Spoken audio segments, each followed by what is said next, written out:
पूरे प्रदेश में जलगंगा संरक्षण अभियान के अंतर्गत खेत, तालाब, नदी, पोखर, झरने, अलग अलग जल रचनाओं पर एक साथ काम चल रहा है। सब अलग अलग जनप्रतिनिधि अपने अपने स्तर से, प्रभारी मंत्री अपने जिलों के अंदर लगातार इस अभियान का हिस्सा बने हुए हैं।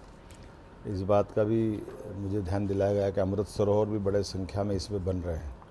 जल के प्रति ये जागरूकता का अभियान सच में आनंददायी है। यशस्वी प्रधानमंत्री के सर्वोच्च प्राथमिकता वाले कार्यक्रम में से है। मेरी अपनी ओर से भी मध्य प्रदेश के लिए जल संरक्षण को लेकर ये किए जाने काम की मैं सबको बधाई भी देता हूँ और उम्मीद करता हूँ कि 30 जून तक हमारा ये अभियान एक बड़ा महाअभियान के नाते से फलीभूत होगा।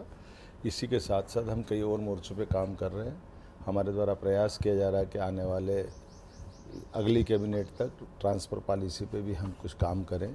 मैं उम्मीद करूँगा कि जिस प्रकार से हमने अपने अधिकारी कर्मचारियों के लिए भी हित की बात कही है, अलग अलग उनके वेतन भत्ते, सभी प्रकार के पेंडिंग कामों को निराकरण की दिशा में बात की है, इसी प्रकार से हम कोशिश कर रहे हैं कि सबके बीच में से निकाल करके उनके हितों को प्राथमिकता रखते हुए जितने खाली पद हैं उनको भी जल्दी से जल्दी भरें।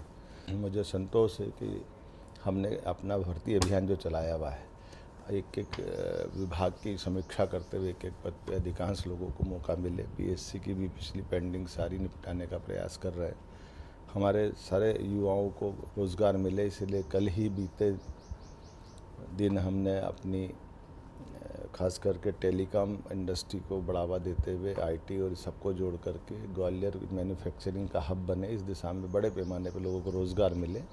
इसलिए 27 तारीख के आईटी इनक्लेव के लिए भी तैयारी चल रही है और हमारे अपने राज्य के अंदर जबलपुर, ग्वालियर, इन सेक्टर में भी इसका बड़ा महत्व का एक केंद्र स्थापित हो। मेरी अपनी ओर से राज्य की बेहतरी के लिए जो हो सकता है वो ज़रूर करने का प्रयास कर रहे हैं।